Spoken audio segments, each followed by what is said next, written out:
The twin suns of Proxima These hung mercilessly above the plateau, hammering the cracked ground with waves of heat. David Kane wiped the sweat from his brow with the back of a calloused hand, his shirt plastered to his skin as the ship's cooling array wheezed in protest. He muttered to the console, a half prayer, half threat. "Hold together, damn you." The transport was one bad circuit away from falling apart, but it was all he had left. 6 months since Elena had died, and nothing seemed to hold steady: the farm, the ship, his life. Only his daughters kept him moving forward, 3 bright sparks he couldn't afford to let burn out.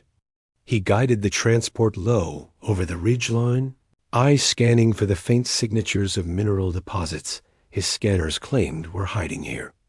But as the plateau stretched out below him, the search turned to something else. A circle of vehicles glinted in the sunlight. Shadows moved around them, elongated forms with the unmistakable gait of the Verdani. His stomach sank. He knew their reputation: rigid hierarchies, ruthless judgment, an iron hand disguised as tradition. David killed the engines and lifted the battered binoculars. The desert air shimmered in waves, but the figures came into focus. A ceremonial circle of tall, emerald-skinned beings. And in the center, the reason for the gathering. At first, he thought she was kneeling. Then his eyes adjusted, and the truth struck like a blow. A woman buried up to her neck, the sand packed tight around her body, her face exposed to the burning suns. Her skin was polished jade in the light, her features sharp and regal despite the terror etched in her eyes. No markings adorned her arms or brown none of the elaborate insignia the others wore. Plain, unranked, disposable. David's chest tightened. He had heard whispers of Verdani population control, of sterile women condemned as resource drains, but seeing it enacted twisted something deep inside. This was no ritual. This was murder by sunlight and silence. He should leave. He had no stake here, no right to intervene. His daughters were waiting at home, Lily, already pulling Selena's hair into braids. Little Melanie scrawling colors on scraps of recycled paper. They needed him alive. Interfering in Verdani justice was a death sentence. He lowered the binoculars, tried to steady his breathing. "Not your business," he muttered, forcing his eyes to the horizon. But the woman's gaze clung to him even across the distance. Violet eyes, large and unblinking, as if she could see through the haze of heat and metal and find him. There was no pleading in them, no sound. Only desperation wrapped in dignity. David swore softly and sat back in his chair. Elena's face flickered unbidden in his mind her last days, when the Verdani physicians had dismissed her cough as incompatible with treatment. He had buried her himself, with his own hands. And now, in front of them, they buried another woman alive for being unable to create children. His daughter's laughter echoed in memory, colliding with the silence of that ritual circle. The Verdani elders finished their chant, words carried on the wind, but stripped of meaning by distance. Engines whined as the sleek vehicles turned and rolled away, leaving the condemned woman's head protruding from the sand, abandoned to the predators of nightfall. The suns began their descent, stretching the shadows long across the wasteland. David gripped the console hard enough that the metal creaked beneath his palm. He could still walk away. He could still take his broken ship home, wrap his daughters in safety, pretend he had never seen this. But when he closed his eyes, he saw 3 blonde heads bent close together, saw their trust, their need. What lesson would it teach them if he turned his back now? What kind of father saved himself while someone else was left to die alone? He opened his eyes, jaw set. "Damn it all," he whispered. With a practiced motion, he powered the engines again and began plotting a landing route that would bring him close enough to dig. His daughters' faces lingered in his mind, but instead of holding him back, they pushed him forward. David Kane had vowed never to risk again.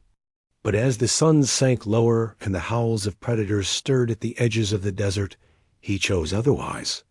He chose to dig a stranger free from the sand.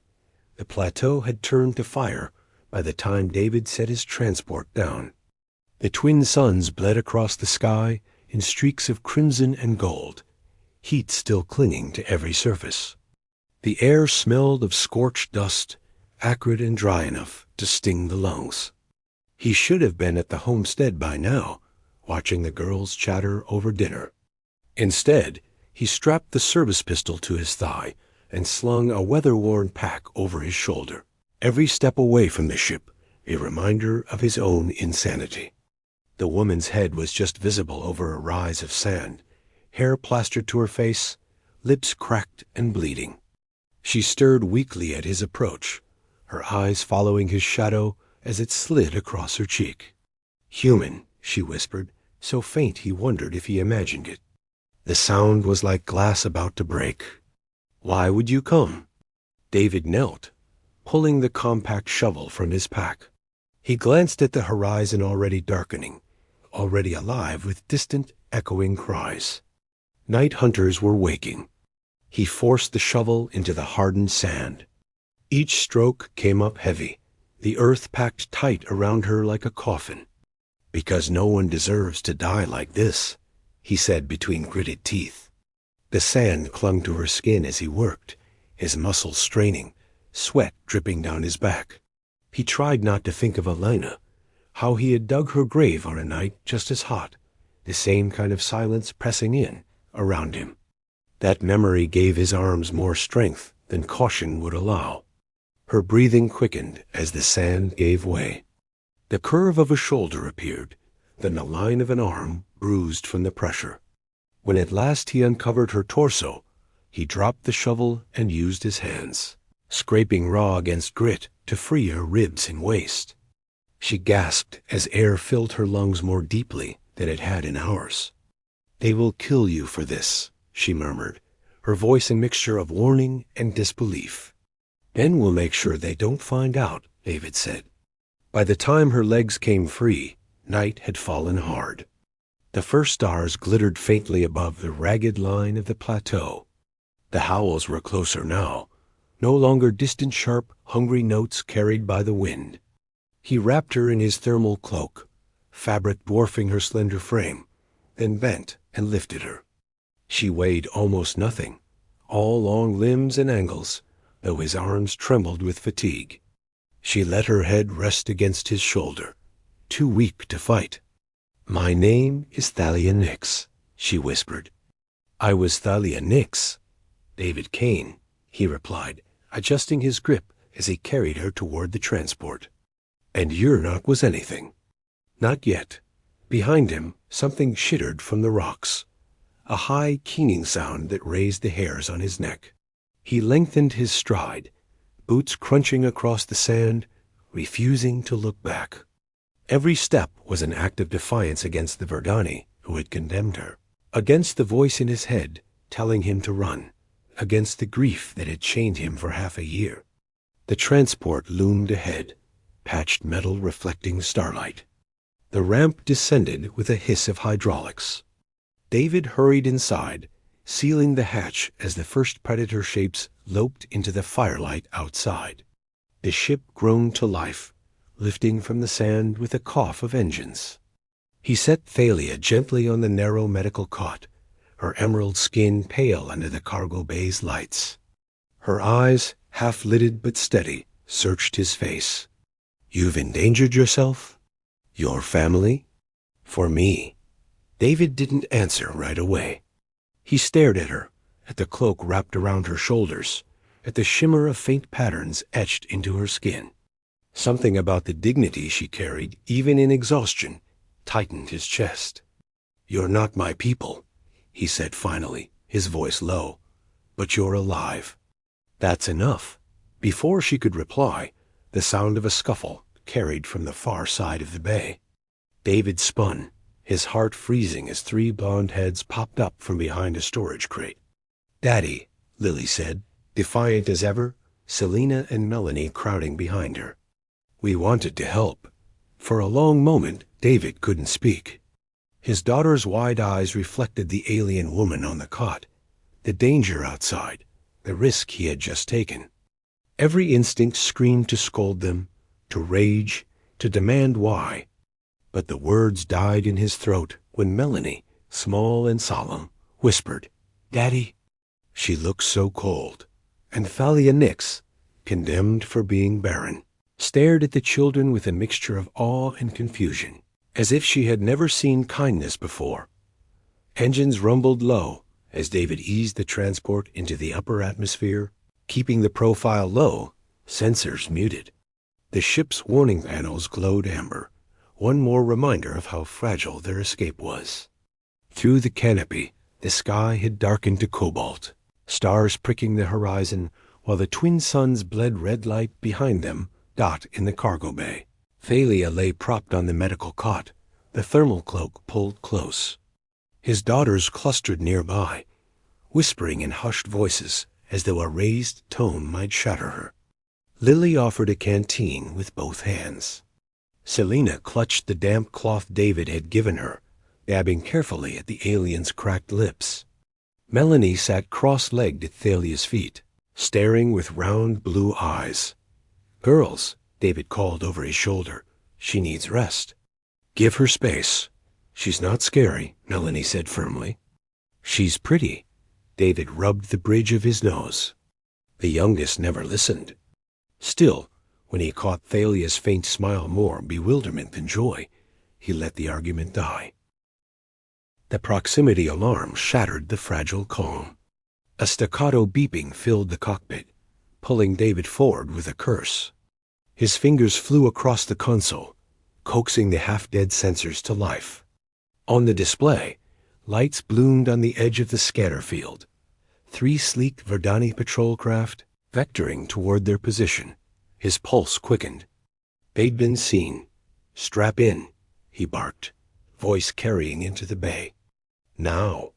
The girls scrambled into their seats, fumbling with harnesses. Thalia rose unsteadily, cloak sliding from one shoulder. "If they find me aboard, they will execute you. All of you. Then they won't find you," David said. He toggled a switch beneath the nav panel, revealing a hidden compartment in the floor of his quarters. Smuggling space, shielded with dampening mesh. He had never thought he'd use it. In there, quickly, Thalia's eyes widened. She swayed, too weak to protest, but her voice carried steel. "I will not endanger children for myself." David met her gaze, unwavering. "They're already in danger. Don't make their sacrifice meaningless." For a moment, he thought she might refuse. Then she inclined her head once, regal even in exhaustion, and lowered herself into the compartment. The panel sealed with a hiss. David dropped into the pilot's chair, heart pounding as the Verdani hail came through. Harsh syllables in a language he had never mastered, followed by heavily accented trade speak. "Human vessel, identify yourself." He steadied his breathing, let his marine training take over. "Independent prospector, David Kane. Survey run near the Eastern Plateau. No violations intended." Static crackled. Then the reply. "Your vessel was detected in proximity to a sacred site. Prepare for inspection." Sweat traced a line down his spine. "Negative. I've got 3 children aboard. I'll submit to a remote scan, but you're not boarding us." He pitched his tone calm, firm, just another weary farmer too poor to risk fines. The silence that followed stretched, every second an eternity. Lily's hand crept into Selena's. Both girls holding their breath. At last, the patrol leader responded. "Very well. Hold position." A lance of green light speared across the cockpit, sweeping the length of the ship. David kept his hands on the controls, eyes locked on the display, praying the compartment's shielding was as foolproof as promised. The beam flickered out. "Scan complete. Proceed to your destination, human." Remember, interference with Verdani justice carries death. The channel went dead. David slumped back, exhaling shakily. The girls whooped in relief, but he raised a hand, silencing them. Quietly, he walked aft, knelt, and tapped the floor panel. The hatch hissed open, revealing Thalia curled within, her violet eyes glowing faint in the dim light. "They're gone," he whispered. She blinked up at him, skin pale with fatigue. "You risked everything," she said softly. "I do not understand why." David offered his hand, helping her out. For a moment, their eyes locked, violet against weary blue, and something unspoken passed between them. He didn't have the words to explain, not yet. Instead, he said, "Because no one deserves to be buried alive." The ship carried them toward the distant beacon of Helios station, but in the hush of that small cabin, it felt as though they had already crossed an invisible line that would change all their lives forever. Helios station rose like a jagged crown against the starfield, its docking arms lit with the cold glow of a dozen different civilizations. David kept his grip tight on the controls, his shoulders locked, his jaw set. The Verdani patrols had peeled off hours ago, but unease lingered like smoke in his chest. He'd seen their kind before, patient, relentless. They would be watching. The ship's landing struts groaned as he sat down in one of the outer bays. The docking clamps bit into the hull with a hollow thud. Metal to metal, a sound that always reminded him of prison doors closing. He checked the bay monitors, noted the crowd flowing past traders, mercs, smugglers, station rats. Helios was neutral ground, but neutrality was just another word for everyone taking bribes from everyone else. He turned to the cargo bay. The girls were pressed close to the viewport, eyes wide at the sight of so many species jostling together. Selina had her small hand flattened against the glass. "It's like a whole world in here," she whispered. David's gaze drifted to Thalia.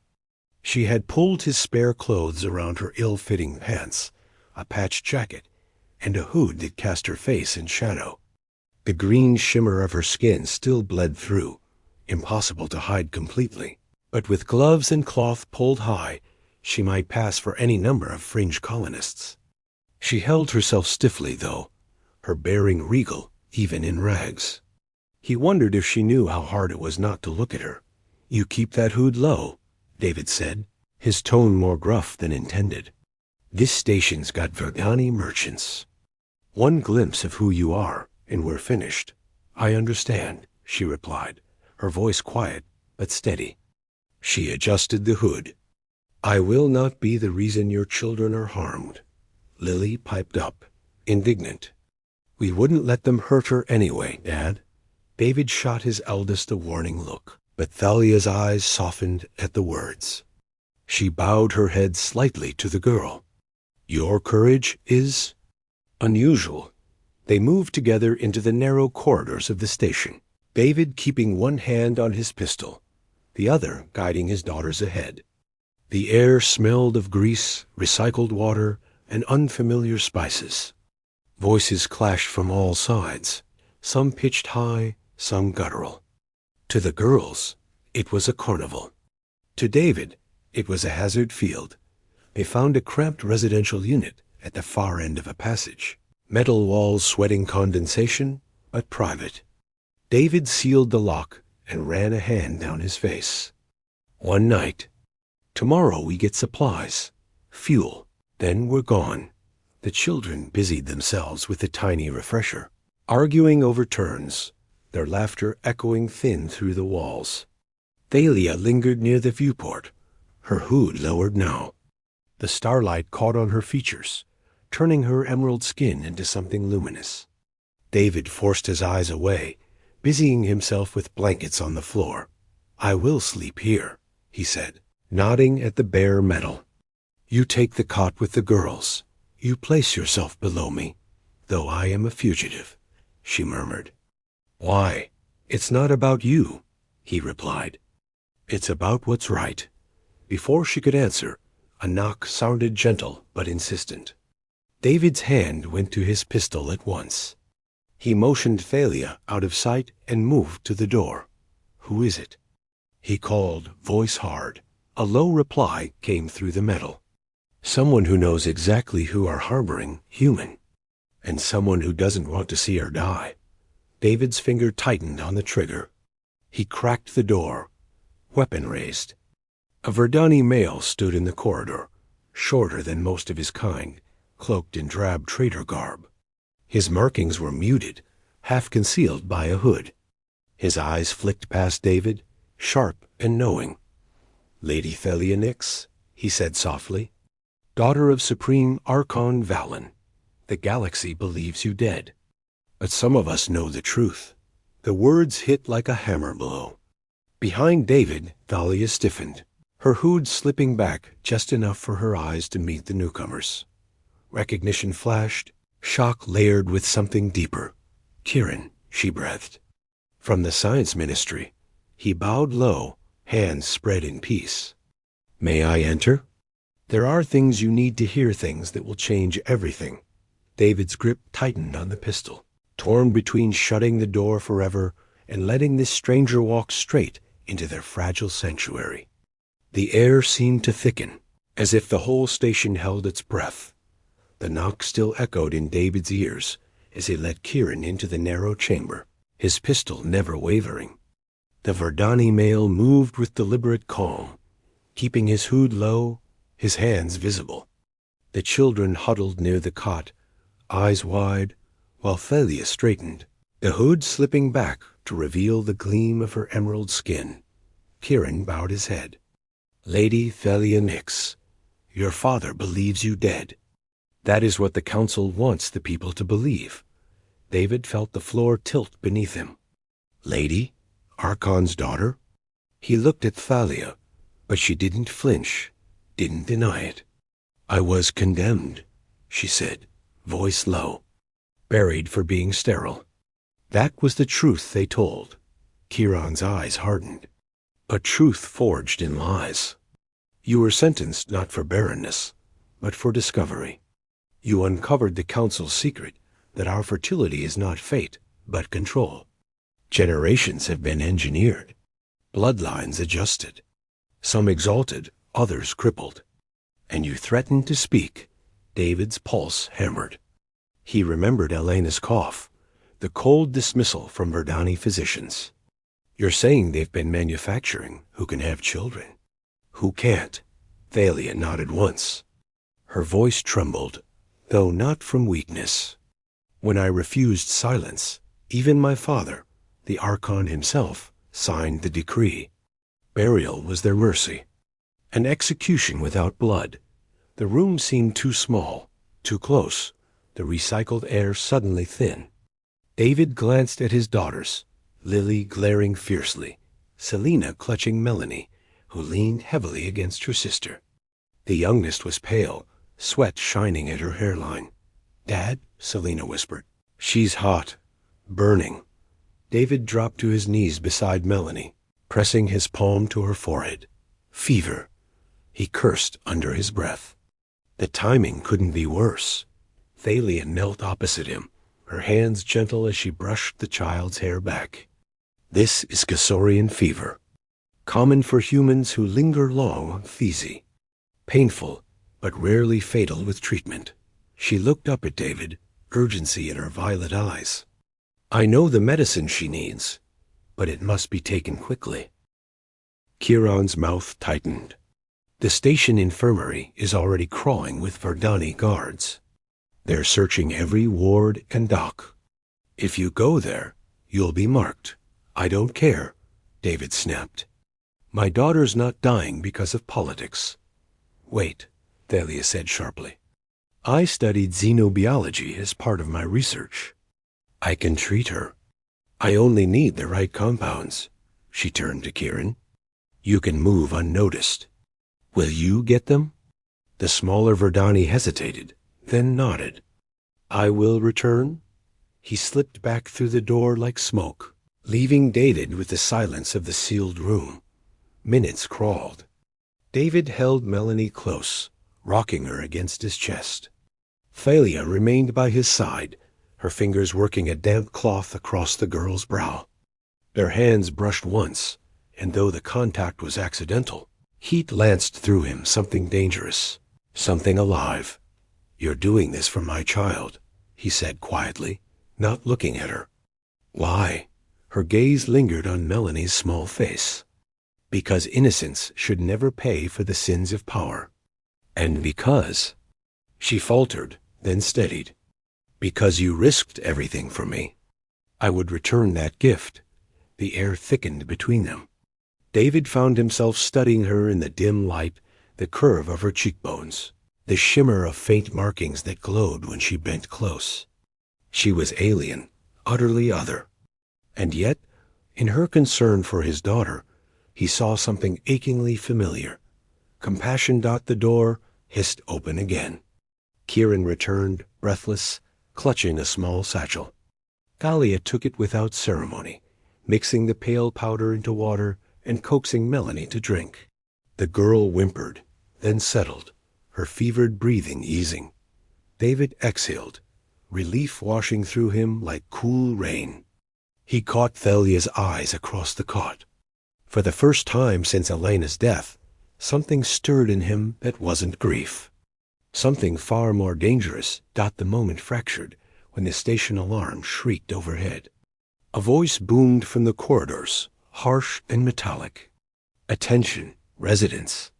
By order of the Verdani Diplomatic Corps, Helios Station is under lockdown. All quarters will be searched. Cooperate or face lethal force." David's stomach dropped. He pulled his pistol free, checking the charge. "They've found us." Thalia rose, drawing her hood back over her face. She looked regal even in rags, her chin lifted high. "No," she said, voice steady. "They've found me." David placed himself between her and the door, weapon raised. "Then they'll have to go through me first." The station's corridors had become a labyrinth of alarms and shouted orders. Red emergency lights pulsing against metal walls slick with condensation. David Kane kept his pistol steady as he guided his daughters into the maintenance shafts, Kieran leading them through half-forgotten passages beneath Helios' bustling concourses. The air was hot, stale, heavy with recycled dust. Each clang of their boots echoed like a beacon to the hunters closing in. Behind them, voices barked in Verdani, closer with every turn. The lockdown was complete, doors sealed, sectors isolated. No way back to the ship, no easy escape. They reached a junction where the shafts opened into a service chamber. Kieran checked a handheld scanner, his hooded face grim. Guards ahead, more behind. "We are being funneled toward the docking bay." David knew a trap when he saw one. 15 years in the Marine Corps had carved those instincts into him. They were cornered, and only one choice remained. He crouched before his daughters, forcing a smile into his weary face. "Listen, Starshines. You go with Thalia now. You keep your heads down, and you do exactly what she says." "No," Lily said, her braids swinging as she shook her head. "We're not leaving you." David touched her cheek, his voice gentling. "You're not leaving me. You're surviving me. That's my job to make sure of it." Selena's eyes brimmed, her small voice quivering. "Is this like when Mom got sick?" "You're saying goodbye." "Not goodbye," David whispered, pulling them all into his arms, breathing in the scent of their hair, the warmth of their small bodies. "Just until next time." Thalia stood apart, her hood casting her face in shadow, but he could feel her watching. He rose and crossed to her, lowering his voice. "Take them. Keep them alive. That's all that matters." Her violet eyes burned in the dim light. "You cannot mean to stay behind, alone." He smiled, a humorless curve of lips. "Someone has to buy time. I'm the only one trained for it." She reached for his hand, grasping it with surprising strength. "You saved me from the sand. I cannot leave you to it now." David leaned close, the weight of 6 months of grief and a lifetime of instinct pressing him forward. His lips brushed hers, brief, fierce, charged with everything unsaid. For the first time since Elena's death, The world felt alive beneath his skin.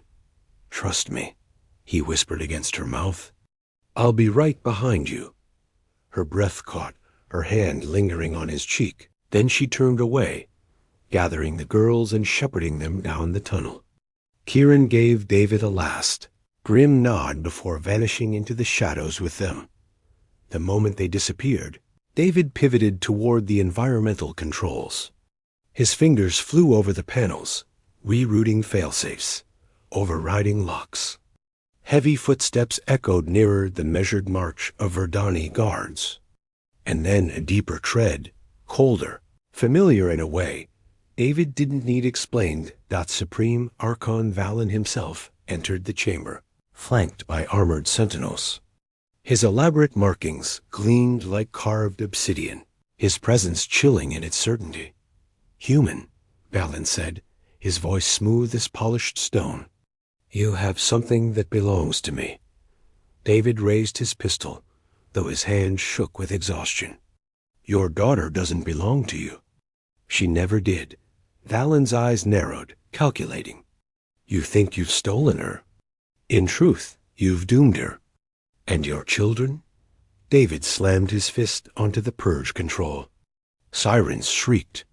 Emergency shutters groaned as atmosphere vented in controlled bursts, howling through the docking bay. Guards staggered, thrown off balance. The Archon barked orders, his words lost in the din. Across the chamber, David glimpsed the slim shape of Chiron's ship lowering its ramp. Thalia, cloaked and resolute, shepherded 3 blonde heads up into safety. For an instant, her eyes locked with his through the chaos violet fire, meeting weary blue. Then the shutter slammed closed, and she was gone. Verdani guards swarmed David, striking the pistol from his grip, forcing him to his knees. Energy cuffs bit into his wrists. Valen loomed over him, fury contained behind a mask of icy calm. "You've risked everything for what you cannot keep," the Archon murmured. "But I will enjoy teaching you the meaning of futility." David spat blood onto the deck, lifting his chin despite the pain. "I bought them time." "That's all I needed?" Valen studied him, then turned away. "Take him to the detention level. We will see how long his courage lasts. Dragged in chains?" David allowed himself one final thought. One image burned into him. Thalia's eyes, fierce with promise, as she vanished into the ship. If she kept his daughters safe, if she carried the truth into the light, then no cell, no torment, could take this moment from him. In the Grand Assembly Hall above, whispers were already spreading. The Reformation had begun to move. Helios Station was about to become more than neutral ground. It would become a spark. The artificial day cycle on Helios Station dawned with a harsh white glow, light panels flaring across the corridors to mimic sunrise. In the Grand Assembly Hall, the air trembled with the weight of hundreds of voices. Verdani of every caste, station traders, smugglers, mercenaries all pressed shoulder to shoulder, murmurs rising like a tide. At the center of it all, standing on the dais where diplomats once argued over tariffs and docking rights, was Thalia Nix. She wore no cloak now. Her hood lay discarded, her emerald skin luminous under the station's lights, her violet eyes fierce. Beside her, 3 small figures stood in defiance of fear, Lily gripping Selena's hand, Melanie perched protectively between them. Kieran hovered near, his hood drawn back, the quiet confidence of a man who had risked everything to bring this moment into being. Thalia raised her voice, and the murmurs died. "For generations, my people have been told that fertility is fate, that some are blessed, others cursed. That barrenness is a flaw to be purged for the survival of all." Her words rang out, each syllable sharpened by the silence. But it was never fate. It was control. Gasps rippled through the crowd as she projected data across the assembly's holoscreen's genetic sequences, carefully annotated files stolen from the council's vaults. "These are the markers introduced into our bloodlines by decree. Entire castes manufactured, fertility stripped from some, granted to others. Our lives, our families, engineered like crops in a field. Voices rose, Verdani faces paling. Some shouted denials. Others, older women with markings of high rank, pressed their hands to their mouths, tears streaking their cheeks. And this, Helios said, her hand resting lightly on Melanie's shoulder, is living proof that it can be undone. Melanie stepped forward, small and solemn, her pale hair a halo in the stark light. On the holoscreens, her blood work appeared markers reversed, anomalies neutralized. Elena Kane's legacy rendered undeniable. The far doors burst open. Supreme Archon Valen entered with his personal guard, the air around him charged with authority. His elaborate facial markings gleamed like war paint, his eyes cold as ice. "This is treason," his voice boomed, cutting through the uproar. The ramblings of a sterile exile, paraded with stolen human children. "Explain these files, Father," Thalia countered, her voice steady, amplified by the hall's acoustics. "Explain 3 centuries of manipulation, generation after generation condemned or exalted at your whim." A storm of voices erupted. Accusations, demands, grief. One Verdani woman stepped forward, her back bent with age, her markings plain. "I believed myself barren all my life," she cried. "I bore the shame, the isolation. And now you say it was by design?" Others joined, voices layering until the hall shook with the weight of it.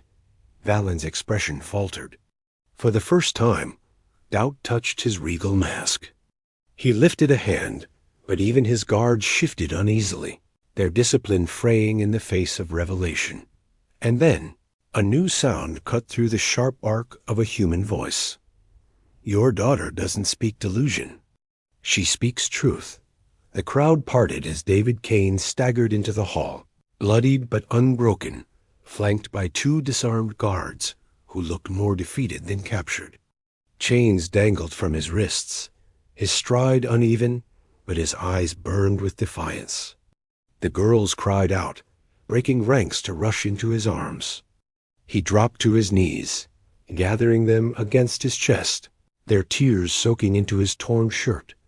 Thalia's composure fractured, just for an instant. Relief and something fiercer than relief flashed in her gaze. Valen's mask of authority cracked as murmurs spread human and Verdani together, defying him. "You would follow this man?" The Archon demanded, voice rising, almost desperate. "A stranger? An alien? You would trade order for chaos?" "No," Thalia said, stepping to David's side. She slid her hand into his, fingers twining with his battered ones, and raised their clasped hands high for all to see. "We choose truth. We choose freedom. We choose life over control." The hall erupted. Not with violence, but with voices Verdani demanding answers, demanding change, demanding liberation. For every guard that raised a weapon, 10 civilians pressed forward, unafraid. Valen's authority dissolved like sand under tide. He stood a moment longer, his gaze fixed on his daughter, then turned sharply and strode away, his guards scattering like shadows in daylight. The roar of the crowd followed him out. Hours later, the assembly still thrummed with energy, plans already forming committees, councils, a new order built not on control but on choice. But for David, all of that blurred into background. He sat in a quiet corner, his daughters curled against him, Thalia beside them. Her hand brushed his, not furtive now, but certain. "You came back," she said softly, violet eyes shimmering. "I never left," he answered Dot when their lips met. It was not the desperate kiss of the tunnels, but something deeper, tender, steady, a bridge between worlds. The girls, watching from the corner of their eyes, exchanged a conspiratorial grin. Family, reshaped and REFORGED. 3 months later, back on Proxima Physi, the desert plateau was no longer a graveyard, but a field of new beginnings. David's homestead had expanded. hydroponics thrumming with life, a small lab annex where Thalia continued her research. Verdani envoys visited daily, not as rulers, but as equals, eager for the formula that could heal their people. At sunset, David found Thalia in the garden, teaching the girls how to recognize native plants. Elena's notes spread across a table. The twin suns bled gold across her emerald skin. She looked up at him with a smile that carried both memory and promise. "I never imagined this," she said. Buried in the sand one night, alive, free, loved the next. David wrapped his arms around her, pulling her close. "That's humanity's gift," he murmured into her hair. "We imagine impossible futures, and then we make them real." And as the stars bloomed above, they stood together, no longer exile and widower, but partners, parents, and the heart of a new world born from defiance, from compassion, from love.